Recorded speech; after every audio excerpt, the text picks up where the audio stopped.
Vous informez, notre devoir à la une de l'actualité. Fini la grève de professeurs des universités et instituts supérieurs. Les deux partis, gouvernement et les bancs syndicales, ont signé un protocole d'accord. C'est lundi à Kinshasa. Les détails, c'est dans ces journaux.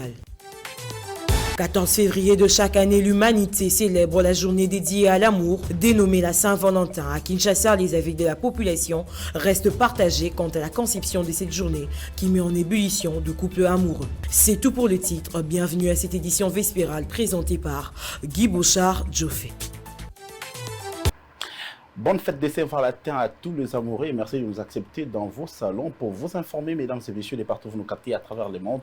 Bienvenue à ce téléjournal. Débutons par l'actualité. C'est un ouf de soulagement pour tous le parti et surtout pour les étudiants qui vont devoir retrouver le chemin de l'université. La grève des professeurs qui a duré 2 mois a enfin été suspendu. Le protocole d'accord entre la délégation syndicale de professeurs et les bancs de gouvernement a été signé ce lundi 14 février à l'immeuble du gouvernement en présence du ministre de l'enseignement supérieur et universitaire Moindo Zangui, rappelant que la grève sèche de professeurs a été déclenchée quelques jours seulement après le lancement de l'année académique 2021-2022. Suivez. Les négociations que nous avions entreprises avec le banc gouvernemental. Le RAPICO est venu vers le banc gouvernemental afin de poser un certain nombre de problèmes. Vous savez, dans toute négociation, il y a toujours des concessions de la part du gouvernement et de la part du banc syndical académique. Et aujourd'hui, nous sommes venus pour atterrir. Nous avons atterri parce que nous avons constaté que le banc gouvernemental a réagi à un certain nombre de points que nous avions soulevés. Et en tant qu'enseignants, nous avons dit que nous ne pouvons pas continuer à rester fermes et il fallait évoluer. Et c'est ainsi que nous sommes arrivés à signer ce protocole d'accord. Je crois tel que les choses se sont déroulées.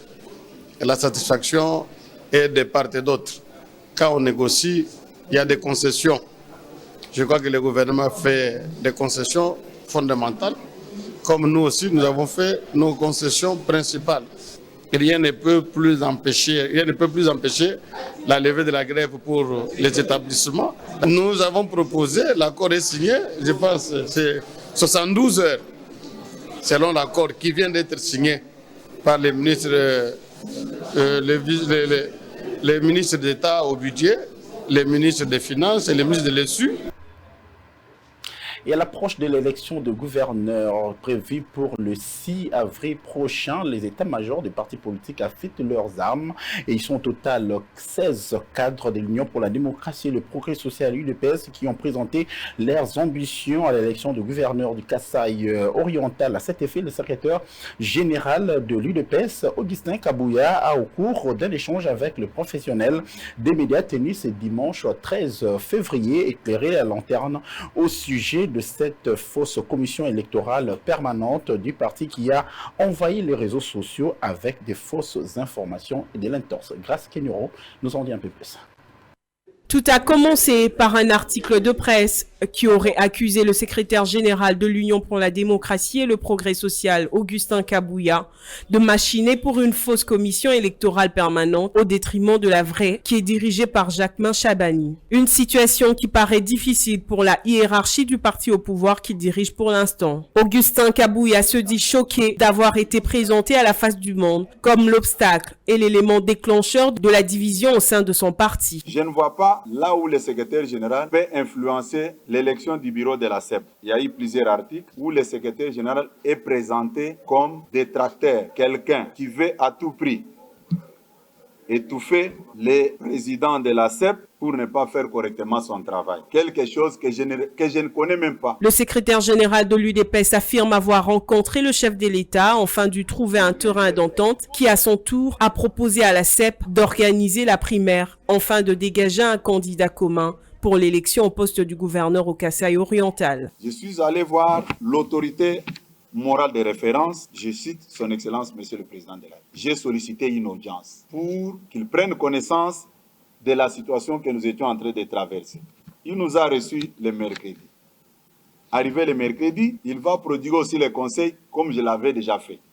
Et on se demande, les gens qui critiquent l'IDPS matin, midi, soir, que l'IDPS gère mal le pays, au lieu de laisser que le peuple sanctionne l'IDPS en 2023 par la voie électorale, les mêmes personnes sont en train de réfléchir comment est-ce qu'ils peuvent recourir par la voie de la violence pour accéder au pouvoir. La Constitution de la République démocratique du Congo ne donne jamais l'opportunité à n'importe quel Congolais d'accéder au pouvoir par un coup d'effort. Il y a au total 16 cadres de l'UDPS qui ont souscrit à ce poste dont l'élection est prévue pour le 6 avril 2022. Une seule question se pose à Augustin Kabouya et celle de savoir si tous ceux qui ont déposé leur candidature et dûment payer leur caution auprès de Gédéon Abouka à la CEP ne savaient-ils pas qu'ils n'étaient pas.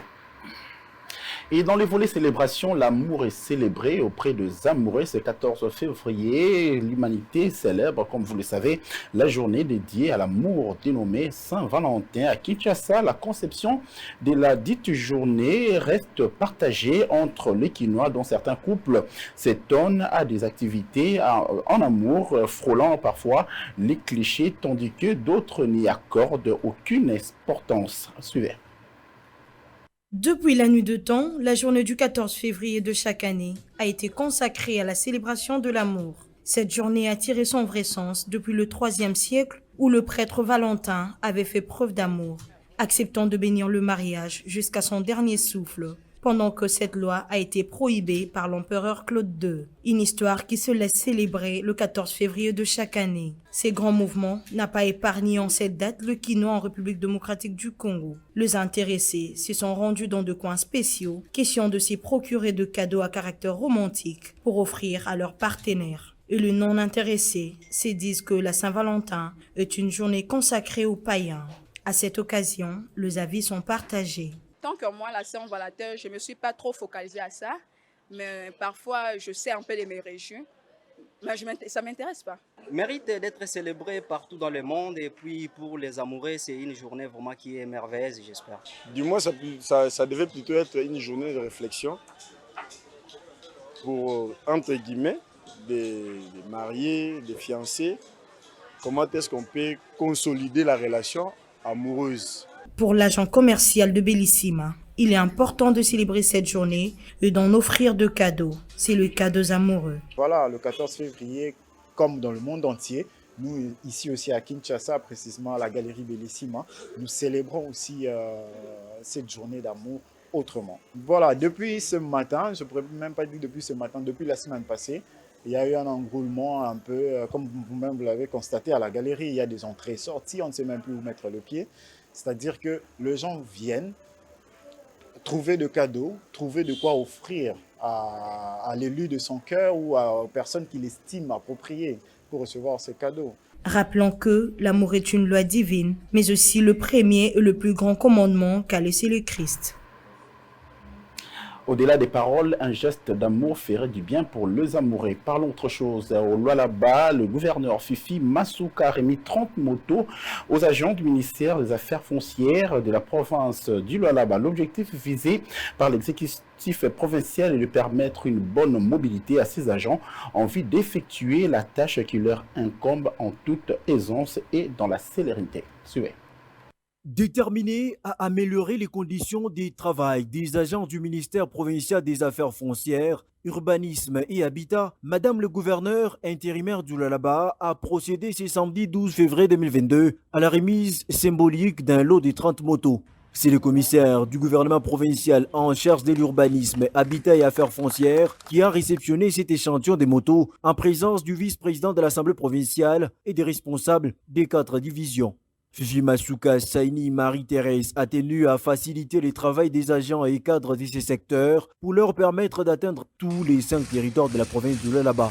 Elle les a invités à une utilisation responsable afin de participer au développement intégral de cette partie du territoire national et surtout mettre fin à toutes les mauvaises pratiques à la base de beaucoup de conflits fonciers. Les experts essaient d'améliorer leur travail, raison pour laquelle le gouvernement s'est donné cette peine de pouvoir vous ôter des 30 motos.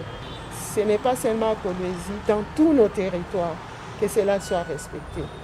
Muchacha, Kapanga, Dilolo, Sandoa et Lubuti. Nous avons commencé aujourd'hui avec peu. Demain, nous allons ajouter, peut-être ça ne sera plus des motos, ça sera des véhicules. Alexandre Ngoï Kawaya a remercié l'autorité provinciale pour son accompagnement sans faille dans l'accomplissement des missions lui assignées. On nous demande de travailler, mais bien travailler. Bien travailler, c'est respecter les normes d'urbanisme.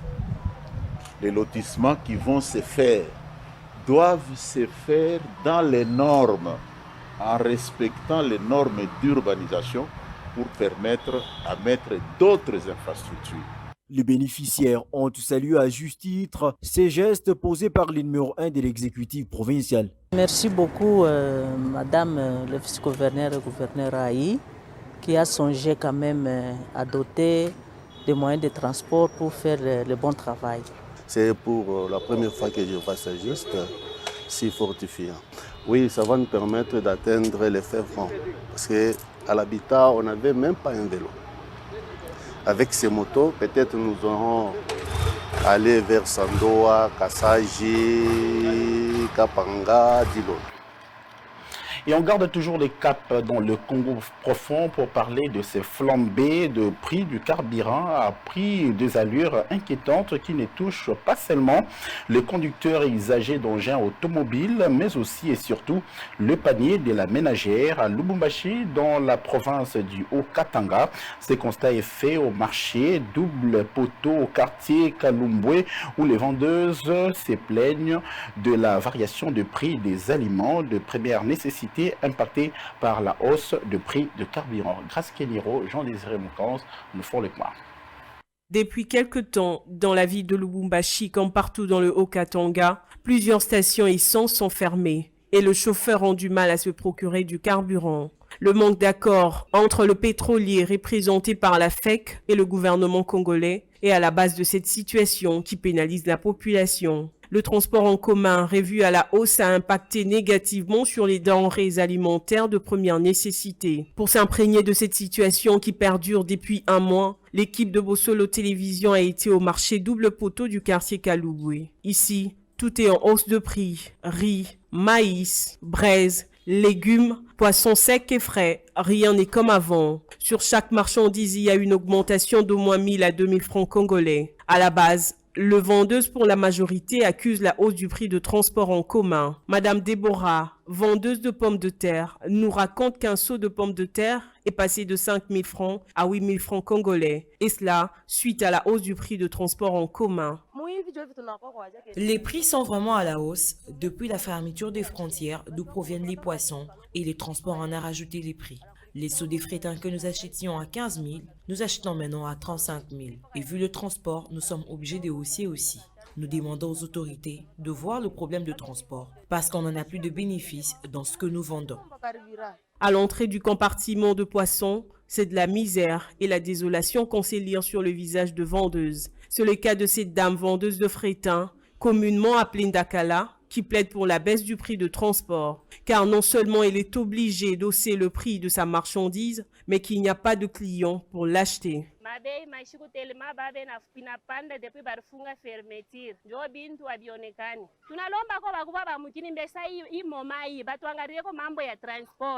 Transport napita bei tukunalipa 1000 francs na kifurushi kumotoke fo kukiripia bénéfice haina motera batwangale ko mambo ya transport. Dans ce contexte d'augmentation de prix, plusieurs familles peinent à faire de provisions alimentaires. Un seau de maïs quitte de 600 francs à 1800 francs congolais, s'insurge Madame Mami qui dit qu'elle est loin de voir le peuple d'abord, tant prôné par Félix Tshisekedi. Compte tenu du transport, un seau de maïs est passé de 1600 à 1800. Même là où nous payons les prix a aussi haussé. On ne sait vraiment pas où nous allons avec ce pays. Même le peuple d'abord prôné par le chef de l'État. Nous, on n'a pas encore vu ça parce que le social nous complique toujours. Nous demandons aux autorités de s'impliquer pour que le transport baisse. Le vendeuse de braise n'était pas en reste. Selon elle, le coût du transport pour la route Kassengue où elle se ravitaille en braise est passé de 16 000 francs à 23 000 francs congolais et cela a aussi influencé le prix sur le marché. Le commerce de la braise à ce jour est devenu difficile. Le problème de transport nous coûte cher. Avant, nous payons 3 500 francs pour le transport par sac. Mais avec la hausse de prix de transport et les mauvais états de route, c'est 8 500 francs par sac. Nous demandons aux autorités de voir cette situation, sinon c'est grave pour nous. À y voir clair, la situation de la faim dans la province du Haut-Katanga est alarmante. Le principal facteur d'explication de cette insécurité alimentaire est lié à la hausse du prix du carburant. Rappelons que c'est depuis quelques semaines que la pénurie du carburant s'observe dans la partie sud de la RDC et c'est ce qui occasionnerait la hausse du prix à la pompe. La population de cette partie du pays lance un cri d'alarme aux autorités compétentes car les secteurs de transport ont pâti. C'était un dossier de la rédaction nous proposé par Jean-Désiré Moukans et Grace Kiniro. Parlons de cette nouvelle. L'artiste et comédienne Noël Mangezi dit Yandi Mosi a regagné Kinshasa en bonne santé ce vendredi 11 février 2022. C'est après avoir reçu des soins appropriés en Afrique du Sud grâce à une prise en charge complète effectuée par la fondation Denise Nyakero Tshisekedi. Micheline Nzinga. Après avoir passé 2 mois en Afrique du Sud pour des soins appropriés, l'artiste du théâtre Noël Munginzi, dit Yandi Mosi, regagne Kinshasa. Cette star du théâtre congolais a été évacuée vers l'étranger pour des soins grâce à la fondation Denise Nyakero Tshisekedi au travers de la couverture santé accordée aux artistes et comédiens, l'une des promesses de la première dame et présidente de la fondation qui porte son nom. L'artiste et comédien Yandi Mosi est revenu à Kinshasa ce vendredi 11 février 2022, un retour qui vient ainsi réconforter les grands publics et fans du théâtre populaire congolais. Nous sommes ici à l'aéroport pour accueillir Yandi Mosi. Aujourd'hui, nous rendons grâce à Dieu. Nous le voyons, il est rentré au pays en bonne santé. À sa descente de l'avion, il a été accueilli par l'équipe de la fondation, accompagné de sa famille et certains de ses amis comédiens qui ont remercié de tout cœur la fondation Denise Nyakero Tshisekedi. C'est un grand événement pour nous.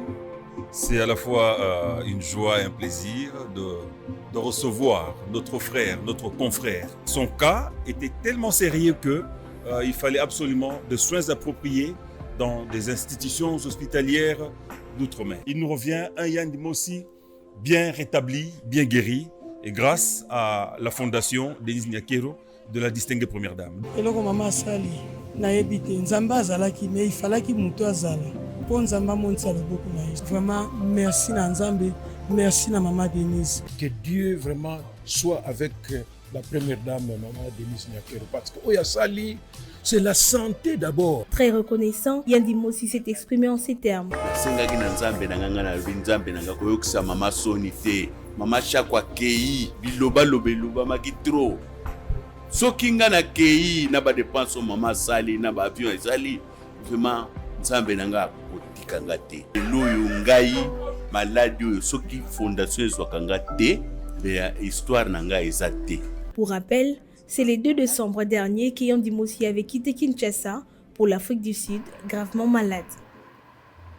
Et on prend également cette nouvelle en bref concernant la 7e édition de la soirée des galas du trophée Bravo X, dénommée soirée des galas de légendes et des étoiles qui aura lieu le vendredi 25 février prochain. L'annonce a été faite par son initiateur Farouk Maoumbala au cours d'un point de presse tenu le lundi 14 février à Kinshasa. Nous y reviendrons avec force détails dans nos prochaines éditions.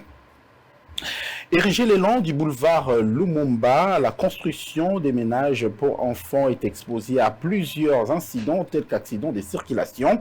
Plusieurs personnes avaient averti le gouvernement provincial pour la délocalisation de ce parc d'attractions.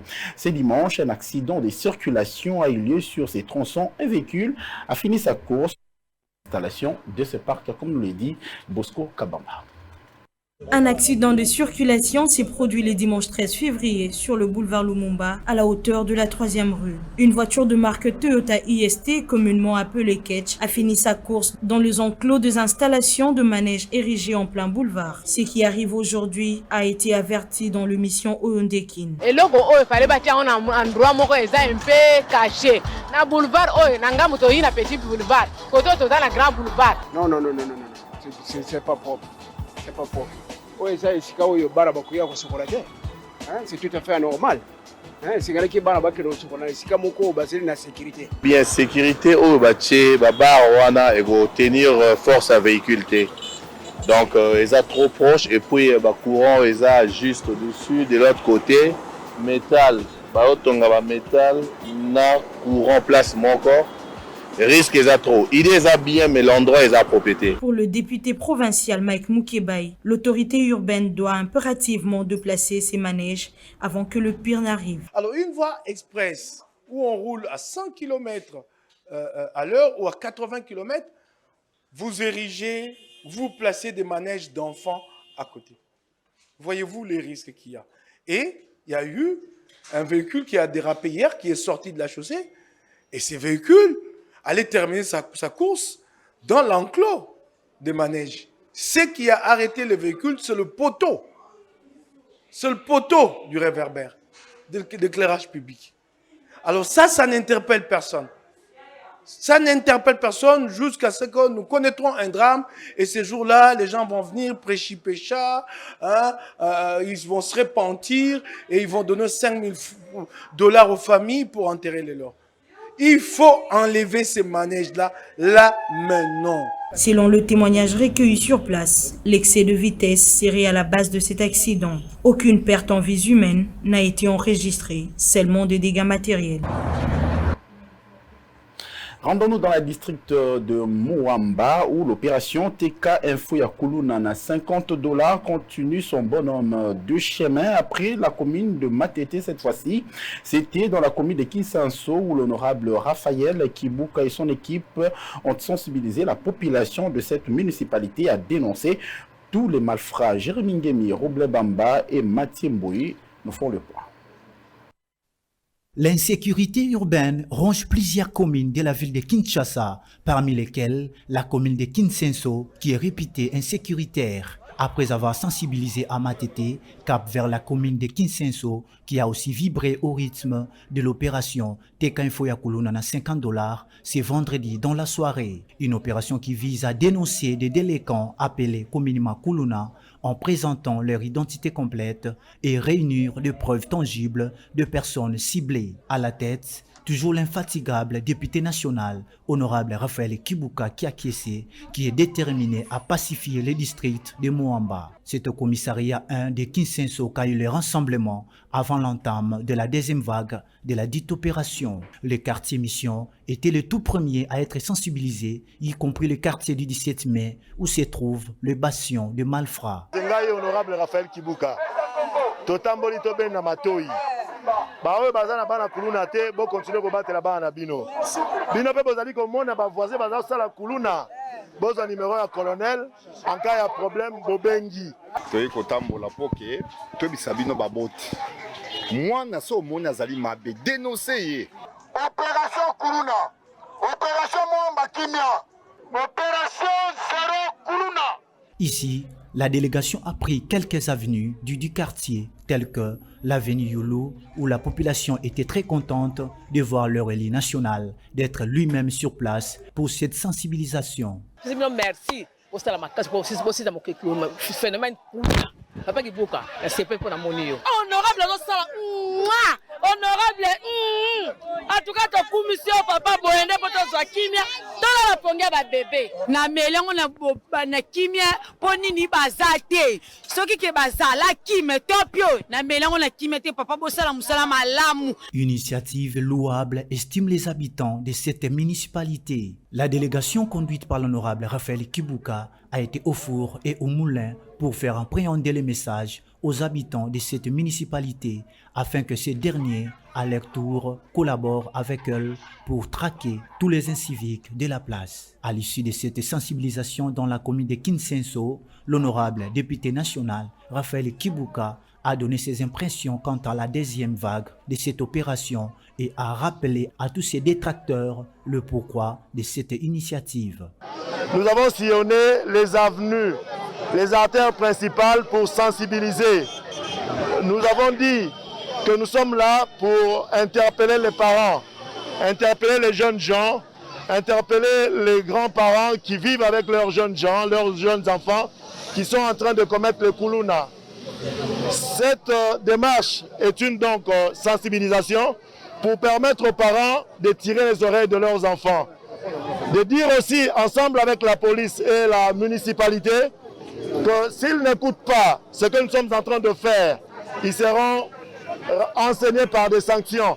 Quelle est ma part de responsabilité en tant que député lorsque je reçois ce genre de plaintes? N'est-ce pas d'échanger avec la population? N'est-ce pas de collaborer avec la police pour dénoncer ces malfrats de manière à ce qu'ils soient sanctionnés, envoyés à la police, plutôt à la police et au parquet, et par-dessus tout en prison? Est-il mauvais pour un député national de descendre auprès de sa base, de dialoguer, de sensibiliser?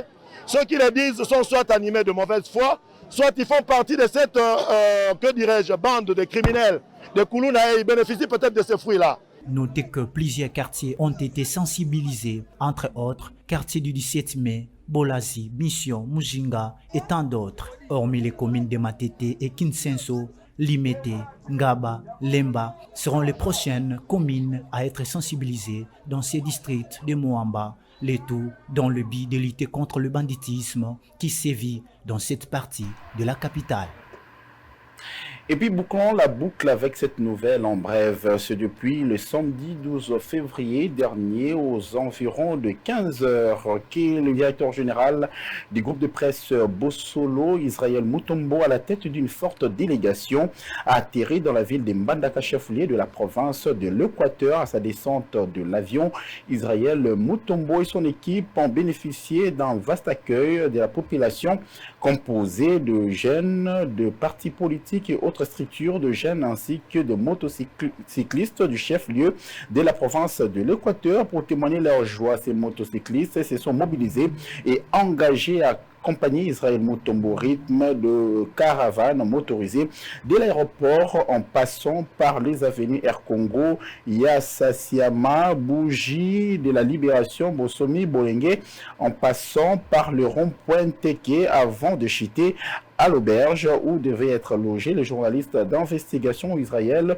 Mutombo et toute son équipe. Essaie de signaler que depuis ce dimanche aux environs de 19h30, l'équipe de Bossolo est arrivée dans le territoire de Bikore et une autre descente est prévue à Bassankoussou dans le cadre des enquêtes et autres sujets qui touchent la vie sociale de la population dans cette province de la République démocratique du Congo. Voilà, c'est par cette nouvelle en bref que nous mettons un terme à cette édition d'information. Merci de nous avoir suivis. Restez-nous toujours fidèles. Au revoir.